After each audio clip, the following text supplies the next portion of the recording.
Assalamualaikum warahmatullahi wabarakatuh. Allahumma sholli ala Sayyidina Muhammad wa ala ali Sayyidina Muhammad. Pemirsa yang dirahmati Allah, marilah kita simak ceramah dari Kiai Haji Abdullah Gimnastiar dengan tema Akibat Terlalu Cinta Dunia. Sebelumnya marilah kita perbanyak sholawat minimal 1000 kali sehari, agar hidup kita penuh barokah dan mendapatkan syafaat kelak. Jangan lupa berikan dukungan kepada channel kami dengan memberikan super thanks seikhlasnya. Marilah kita doakan semoga Ajim sekeluarga dan para penonton YouTube ini diberikan kesehatan dan diberikan kebahagiaan dunia dan akhirat. Amin ya robbal alamin. Alhamdulillahi Rabbil Alamin. Segala kesempurnaan, puja dan puji mutlak, total, utuh hanya milik Allah Subhanahu wa Ta'ala. Kalaupun kita dipuji, pasti pujian itu karena Allah menitipkan sesuatu kepada kita, dan pasti kita dipuji karena Allah menutupi aib, dosa, kejelekan, kekurangan kita. Semoga kita tidak terpedaya oleh pujian, melainkan kita bersyukur kepada Allah yang memberikan karunia kepada kita. Allahumma salli ala Sayyidina Muhammad wa ala alihi wa ashabihi ajma'in.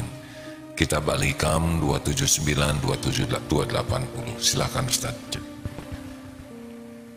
Bismillahirrahmanirrahim.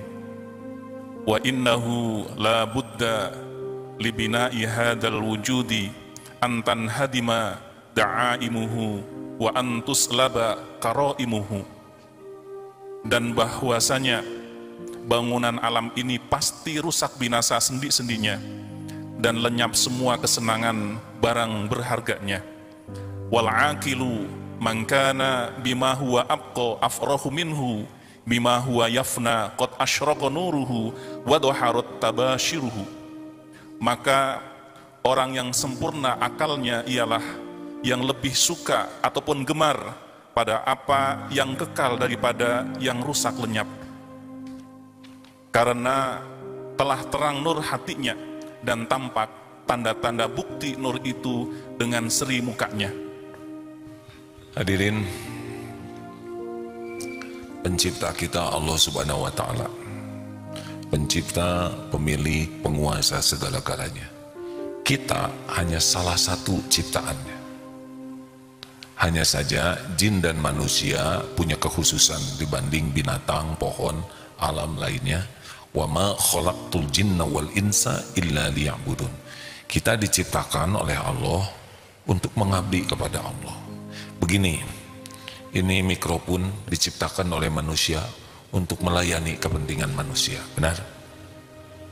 Ini buku diciptakan untuk melayani, meja, taplak, sorban, pakaian, sepatu, apa yang dibuat oleh manusia adalah untuk melayani manusia itu sendiri. Kacamata juga begitu, sederhana sekali. Nah, Allah menciptakan kita adalah untuk melayani Allah. Lalu sarananya dunia berikut isinya.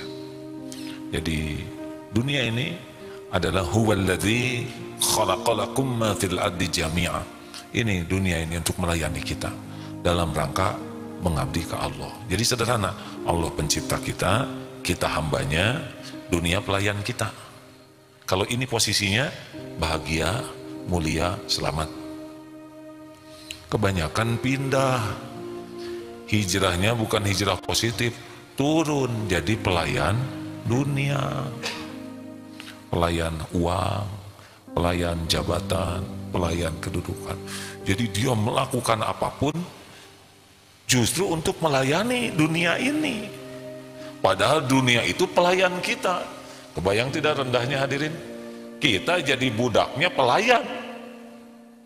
Itulah sebabnya para pecinta dunia mah namanya GTA, gelisah tiada akhir, sengsara selama-lamanya, liur wae hadirin. Kenapa? Atuh gak nyambung pisan. Harusnya kita dititipi dunia itu jadi pelayan kita dalam mengabdi ke Allah, sekarang jadi pelayan dunia. Maka lihat orang yang memuja harta seperti apa pusingnya ya. Waduh, kasak kusuk raih sana, padahal keperluan kita tidak banyak.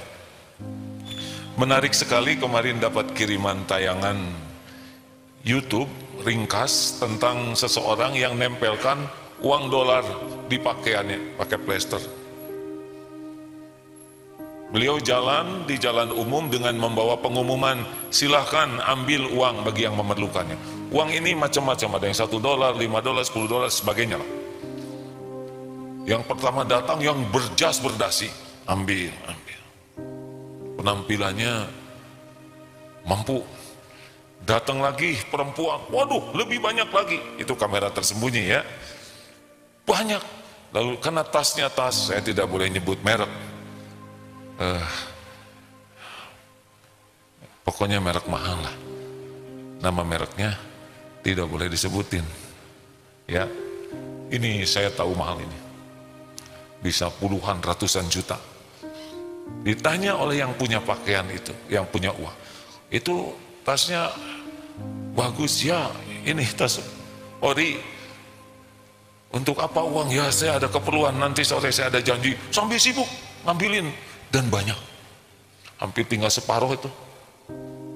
Datang lagi perempuan dengan tas bagus, begitulah ya. Saya tetap harus menyamarkan, nggak kuat pengen ngomong. Itu tas, ambil juga. Terakhir beliau ketemu dengan homeless, seorang yang tidak punya rumah, yang dengan anjing. Terus apa itu katanya? Ya silakan ambil sesuai dengan keperluan.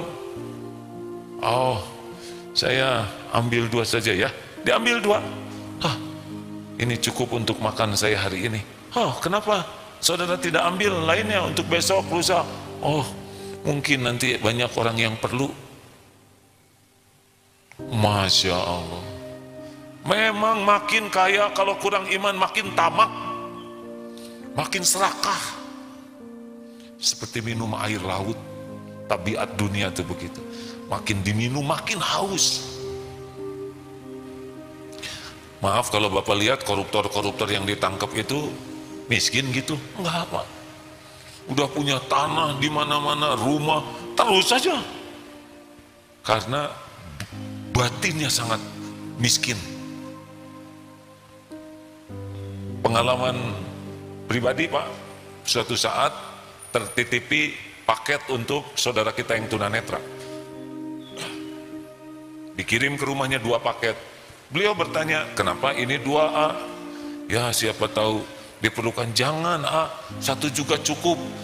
Kirim saja sama teman saya, sesama tunanetra, lebih memikirkan temannya. Coba kita pembagian makanan gratis, yang sanggup beli juga antri. Dia ingin diijabah. Kita kalau dengar gratis tuh, jiwa duafa kita tuh nyengsreng. Pembagian makan untuk yang tidak punya, ikut antri. Sedangkan mereka justru ingat saudaranya. Nah, jadi begitulah kalau sudah diperbudak keinginan, judulnya memalukan ya. Padahal rezeki itu cuma 3 yang dimakan jadi kotoran, udah rezeki itu.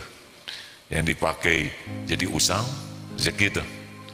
Dan yang dinafkahkan di jalan Allah, itu rezeki.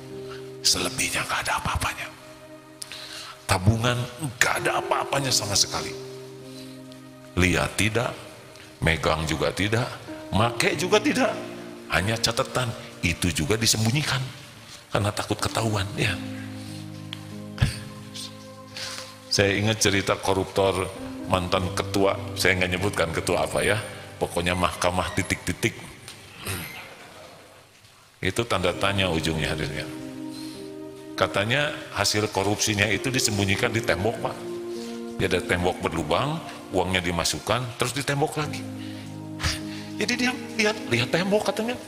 Jadi dia lihat, nah ini gitu aja. Atau gampang kita juga bisa lihat tembok ya. Pas ditangkap ternyata di lacinya itu ada pel obat kuat. Berarti udah gak kuat tadi, masih tetap mencuri itu. Itulah kalau orang diperbudak dunia, terus saja. Padahal kalau kita ngabdi ke Allah, dunia ikut, gak akan kemana-mana. Ini nih, ada yang mau pensiun ya, wajah-wajahnya sudah agak lama di dunianya. Saya tidak mengatakan sebentar lagi Pak ya. Jangan takut Pak. Bapak yang mau pensiun cemas pasti karena kurang iman, titik, itu rumusnya. Sudah berapa lama Pak, maaf, di dunia ini? Lupa ya. Kalau Bapak lupa berarti benar, sudah tua Pak. Kan ciri-ciri yang orang udah tua itu 3, Bapak udah tahu belum? 1, mudah lupa. Yang kedua dan yang ketiga saya juga lupa Pak. Ini puas dengar saya tua tuh ya. Nah hadirin, mau pensiun kurang apa? 55 tahun kita udah merasakan jaminan Allah, masa masih curiga? Fungsikan diri kita sesuai dengan yang Allah sukai, patuh ke Allah ya, yakin, patuh, pasrah, demi Allah dunia pasti ikut. Nah, dan kita udah sedikit keperluannya, ya kan? Mau makan steak Pak? Kolesterol ya kan, ngaku ya. Tadi nasi kok cuman dikit, gula. Mau makan durian montong? Asam urat. Saya bisa menjiwai Pak. Ada yang ngirim durian juga, wah enak nih, sok makan santri, gitu aja hadirin.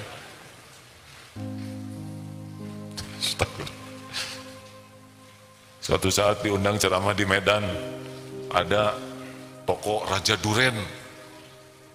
Browsing, coba duren kolesterol tidak? Wah aman, tidak kolesterol. Makan Pak, besoknya kenapa jadi begini? Coba lihat, asam urat. Begitu kalau udah tua ya. Nah hadirin sekalian, kalau kita sibuk dengan dunia ini, maka judulnya gak ada tenangnya. Harusnya bagaimana sibuk dengan yang punya dunia tuh. Ada orang yang sibuk dengan dunia, ada orang yang sibuk dengan yang memiliki dunia ini. Ada yang sibuk dengan lubang keran, ada yang sibuk dengan yang muterin keran. Kira-kira yang tenang yang mana Pak? Oh, gak rumit Pak. Kita aja kalau ada yang bantu-bantu di rumah, pembantu ini yang asisten rumah tangga ini baik akhlaknya, tidak rewel. Pertanyaannya, apa tugas saya Pak, Bu? Ya udah, saya akan maksimal dia melakukannya. Coba, mungkin nggak dikasih makan? Nggak mungkin. Dia nggak bisa kerja. Mungkin nggak dikasih pakaian? Nggak mungkin. Dicukupi. Katanya anaknya kenaikan kelas ya? Iya Bu. Sudah punya tas belum? Yang lama juga masih bagus. Ini kemarin tuh suami saya pulang dari Singapura bawa tas. Kelebihan, pakai aja pakai, nggak usah ke Singapura, lunyut ya. Suami katanya itu ya PHK. Oh iya Bu. Jadi gimana di rumah sekarang? Ya lagi nunggu anak-anak. Itu di garasi ada motor, pakai aja, lunyut ya. Kalau disukai, benar? Bahkan ada seseorang yang pembantu rumah tangga yang doa terus minta haji Pak. Ya Allah, kalau mengandalkan gaji Engkau maha tahu, tidak ada cukupnya. Saya enggak pusing, yang penting undang saya ke Baitullah. Ini kisah nyata Pak.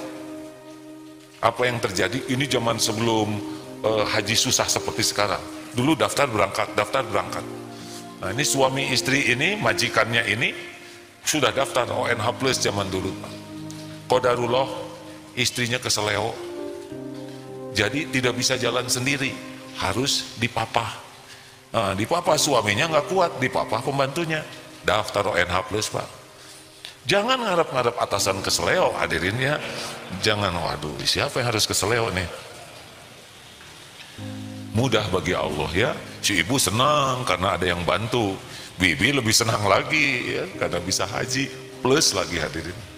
Jadi mudah bagi Allah mendatangkan dunia kepada orang yang patuh kepadanya. Tidak rumit Pak. Ya dunia ukhdu miman khadamani. Hei dunia, layani orang yang ngabdi ke Allah. Wastaqdi miman khadamak, dan perbudak nih orang-orang yang hanya dunia. Apakah harus sholat terus? Apakah harus zikir terus? Dengar ya, dunia, urusan dunia itu bukan berarti tidak kerja, salah.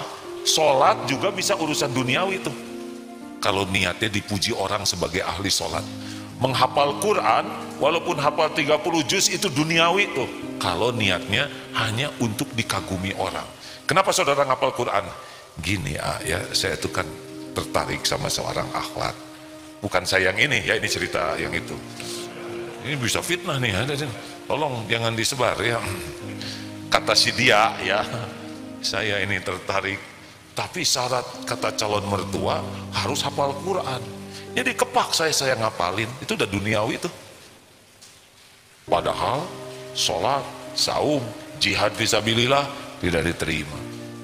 Bagaimana kalau kerja niatnya lurus? Ya Allah, saya niatkan bekerja ini hanya karena Engkau.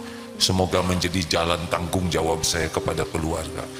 Niatnya lurus, cara kerjanya benar, tidak ada penyelewengan, tidak ada hal yang dilarang Allah. Udah jadi itu kerja itu urusan akhirat. Dagang itu ya, itu urusan akhirat kalau niat dan caranya benar. Ibadah sepertinya benar, kalau niatnya salah jadi urusan dunia. Nah hadirin sekalian, sekarang gimana caranya supaya ngelurusin niat? Maka bulatkan aja dulu bahwa segala-galanya ini milik Allah, segala-galanya itu dalam genggaman Allah. Apapun yang kita inginkan, apapun yang kita takuti, rezeki mutlak, rezeki itu Allah yang menggenggam. Ar-Razzaq, satu-satunya pemilik rezeki itu Allah subhanahu wa ta'ala. Satu-satunya yang membagikan rezeki itu Allah subhanahu wa ta'ala. Allah buka, Allah lapangkan, Allah sempitkan, Allah ambil sesuka Allah, dan semuanya baik bagi kita. Dibuka kita syukur, fakana khairullah. Ditahan oleh Allah kita sabar, fakana khairul, baik. Diambil kita ridho, faman rodiya falahu ridho. Jadi bukan masalah rezekinya, masalah bagaimana menyikapi rezeki. Nah para pecinta dunia ngitung jumlah terus tuh. Mau tahu kita cinta dunia atau tidak? Jawab hadirin, mumpung kamu. Kalau mau, kalau tidak ya udah, saya udahan aja. Kenapa lihat yang MPP agak emosional saya? Kalau ditakdirkan dikasih uang oleh Allah ya, berat Allah ngasih rezeki ke kita. Senangnya tuh di mana? Senang ditabung, nambah angkanya. Cuman catatan, rekening nambah. Atau senangnya bisa memperbanyak sedekah. Kalau senangnya hanya nambah angka, pecinta dunia tuh masih lengket. Tapi kalau senangnya dapat uang, bukan harus dihabiskan ya, tapi asik, saya punya bekal buat nambah sedekah saya, buat nambah ngasih makan orang, buat nambah. Kalau udah senangnya itu udah beda. Itu salah satu ngetesnya. Punya makanan 2 nih, ning sumputkeun. Nah itu kalau orang tua, saya bisa bagikan. Ini yang dikeluarkan ini pasti balik lagi hadirin. Tidak akan berkurang rezeki dengan sedekah. Enggak mungkin atuh ya, Allah yang ngasih rezeki, Allah nyuruh sedekah, lalu Allah lihat kita sedekah, masa Allah kurangin? Ya, sedang dia janji bakal ngasih tambahannya, kita aja pelit, koret, kedekut, buntut kasir, tetap ada rezekinya ya kan? Benar kan? Zakat aja belum tentu dibayar, jangan ngomong gitu. Kami sudah bayar. Zakat apa? Zakat fitrah. Itu mah nggak aneh. Berani nggak ngitung harta tuh, zakatnya berapa, lebihkan supaya kalau ada yang kurang-kurang ketutup, potong lagi, sedekah yang banyak, wakaf. Nah kalau kita sudah seperti itu gejala kita sudah senang kepada yang kekal. Ini ya, punten ya para calon masa gemilang, seneng kan disebut gitu ya, daripada disebut mau pensiun ya kan. Pak, pensiun tuh masa kemerdekaan. Kalau bapak masih mikirin penghasilan, ya selamat menderita aja lah ya. Emangnya kalau pensiun Allah jadi pelit ke pensiunan? Ini mau udah tua, nggak usah dikasih makan. Enggak mungkin. Ada yang pensiunan lebih berkah rezekinya. Punten ya, ayah saya dulu prajurit. Nggak ada tuh buat ongkos ke luar negeri gitu, terbatas walaupun perwira ya. Tapi sesudah pensiun, saya diundang ceramah ke London, Pak. Ajak ibu bapaknya berangkat tuh ke London, nggak usah pakai tabungan. Kalau Allah mau Mak ya, ke Jepang, ajak orang tuanya ikut juga ke sana. Padahal yang ngundangnya tuh non Islam, Pak. Hanya karena dia suka sekali dengar ceramah, ya sana sini. Alhamdulillah, artinya nggak ada kaitan rezeki mah dengan pensiun. Dan yang ngatur rezeki mah Allah.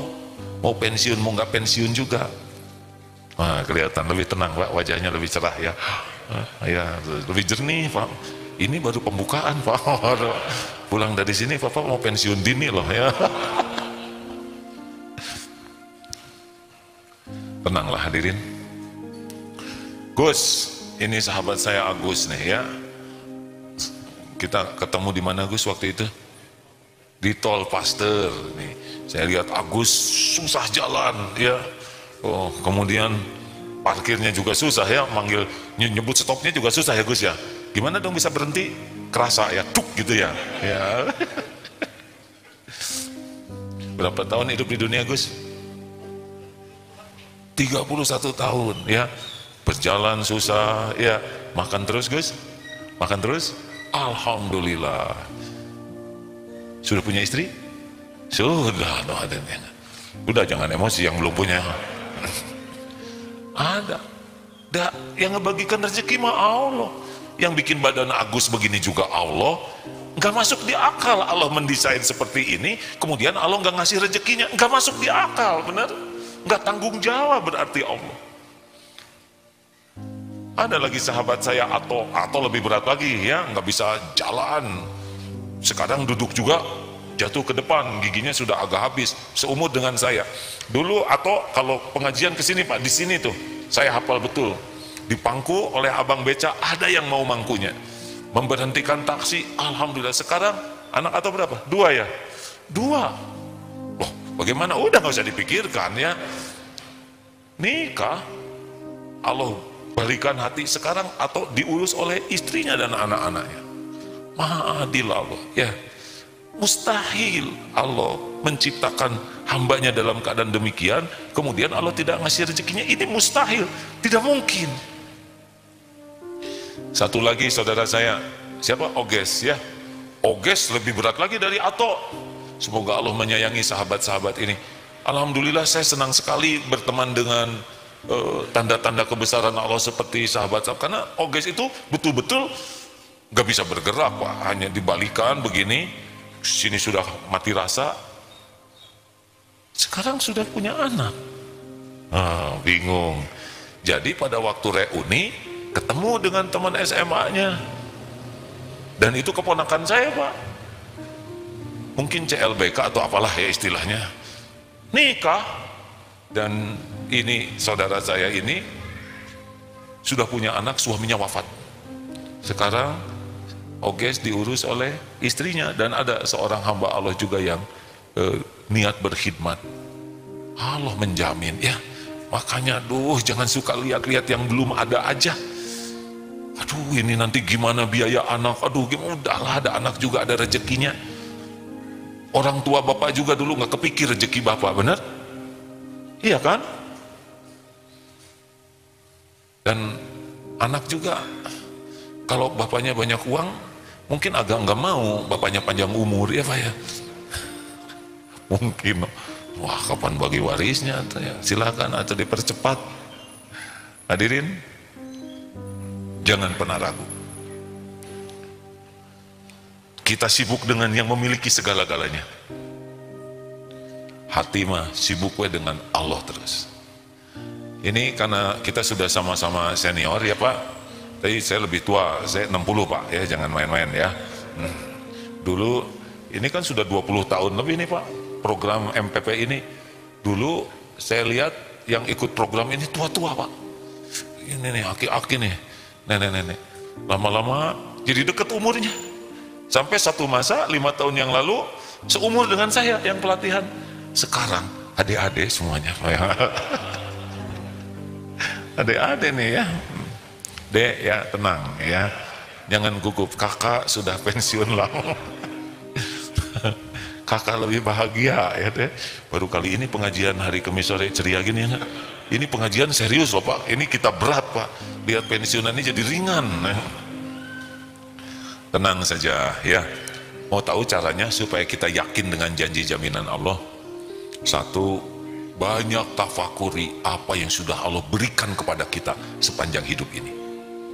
Pikirkan saja dari mulai janin di perut ibu, rezeki beres, waktu kita bayi beres, waktu kita kecil juga beres, betul? Tapi beres, iya kan? Kita kan menderita tuh karangan kita saja semuanya. Jalan terus Pak, hidup mah running man. Satu, yang kedua, tafakuri saudara-saudara kita yang tidak semampu kita. Seperti apa Allah menjaminnya? Oh, saya mah lihat sahabat-sahabat Randy tuh nggak gajian loh Mas. Berkata, Mas, Randy gajinya 500, harus ditambah tuh.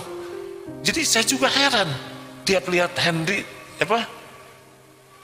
Tadi saya namanya siapa? Lupa lagi. Hah? Randy. Kok jadi beda-beda begini? Tiap lihat Randy teh kok maunya tuh ngerokok dompet aja gitu ya. Kekuatan itu rezekinya tuh menarik Pak. Gak mungkin dalam segala keterbatasan fisik bicara susah. Nanti kalau Bapak lihat yang jaga sendal itu ya, itu tidak seberapa gajinya, tapi Allah cukupi dengan berbagai jalan.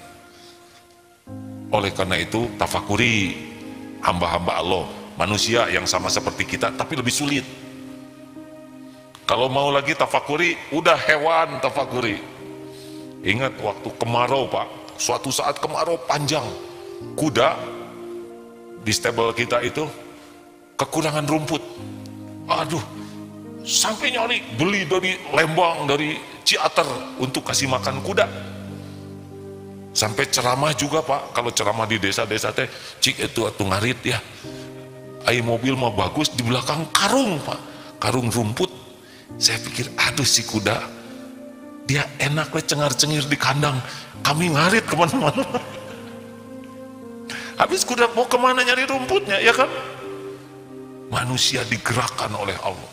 Ada yang menakjubkan, waktu itu di Husein ini ada air show, ada pameran dirgantara yang dipamerkan pesawat, helikopter, segala yang berkaitan dengan dirgantara. Masya Allah Pak, kami diundang, namanya Densankut, detasemen santri berkuda. Karena kudanya cukup banyak, bagus-bagus, diundang ke sana tuh. Silahkan ikut pameran dirgantara. Nggak nyambung kuda dengan pesawat Pak. Nyambungnya di mana coba Pak?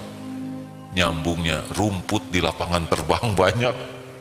Kata dia silahkan ambil rumput. Waduh, santri sampai ngagoler Pak, ngarit itu. Menakjubkan bagaimana Allah menjamin kuda itu Pak. Karena secara akalnya nggak ada hubungannya ya antara pameran dirgantara dengan kuda. Tapi karena Allah mau ngasih makan kuda yang banyak, diundanglah beberapa kuda perwakilan dan dapat hadiah rumput. Bapak tahu sendiri kan lapangan terbang, sampai berbulan-bulan Bapak guling-guling di sana juga tumbuh lagi. Banyak menafakuri seperti ini jadi yakin. Di atas ada kolam ikan gak bisa kemana-mana. Tetap kami yang beli makanannya dan dengan sukacita ngasih ke dia. Datang tuh ke sana. Jadi semua makhluk dijamin oleh Allah. Maka jangan takut rezeki, karir, ngalir sendirilah. Sok tanya nih para direksi, kebayang nggak Pak jadi direksi di sana main air? PAM itu kan permainan air ya kan? Nggak kebayang. Apa saya bisa membayangkan saya seperti ini? Enggak sama sekali Pak. Ngalir aja ke takdir masing-masing. Tapi berkah atau tidak itu. Nah berkah itu kalau kita gunakan takdir ini untuk ngabdi ke Allah. Tadi barusan rapat dengan Bapedal untuk pembangunan pesantren di Eko 2. Ini hampir aja katanya tuntas untuk perencanaan sudah beberapa tahun ya. Ini sudah akhirnya mau ngetok palu, untung ada masukan dari pesantren, jadi nanti ada, mudah-mudahan jadi ada alokasi pendidikan. Tuh, sepertinya kebetulan ada yang ngurus ya.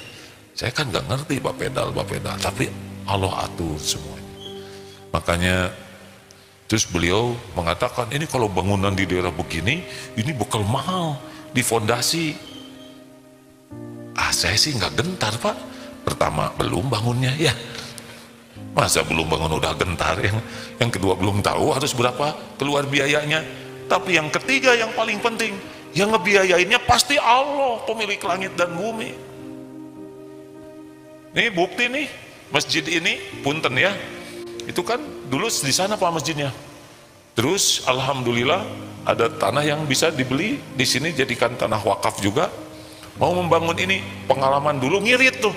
Jadinya juga tawadu masjidnya ya. Sederhana maksudnya. Yang separuh sini jangan ragu-ragu, kita ngebangun rumah Allah, cari arsitek yang paling baik, beli bahan-bahan yang wajar, bagus, kontrol dengan baik. Keluarlah hitungannya berapa? 17 miliar ya Mas? 17 miliar. Kenapa wajahnya gitu? Biasa aja. Bukan kita yang bayar ya, 17 miliar kan bisa gitu. Ya tapi kalau ngandelin kenceleng, ini kan daerah sini mahasiswa. Salah sih ngandelinnya mahasiswa, ya nggak? Ngandelin Allah, ini rumah Allah nih. Kita niatkan membangun, Allah yang ngebiayain. Masa kita yang ngebiayain hambanya ya kan? Halo? Coba dipahami ini dengan baik hadirin ya. Jangan ragu-ragu, bismillah. Alhamdulillah dana yang terkumpul berapa? 32 miliar Pak. Langsung kalau gitu kamiin. Nah itu dia ya. Saya kalau cerita ini ke masjid-masjid siniin dong 5 miliar Pak. Saudara mah ngarap-ngarap megat muntah ya. Jadi artinya nggak usah ragu-ragu kepada janji jaminan Allah. Selama ini kita terjamin, apalagi kalau kita mau patuh ya. Bedanya apa? Kalau nggak pakai patuh, seperti masuk hutan, gunung, jalan sendiri. Tapi kalau mau patuh ke Allah, masuk ke hutan, laporan. Karena ada pengumuman, barang siapa yang melaporkan diri dan bersedia mematuhi semua yang diperintahkan, kami jamin sampai ke puncak dalam keadaan selamat dan tercukupi. Kira-kira yang bahagia yang mana? Jawab atuh hadirin. Mumpung sederhana pertanyaannya. Nah Bapak Ibu mau ngarang, hidup di dunia sok kayak yang tadi, ruwet, capek, tegang.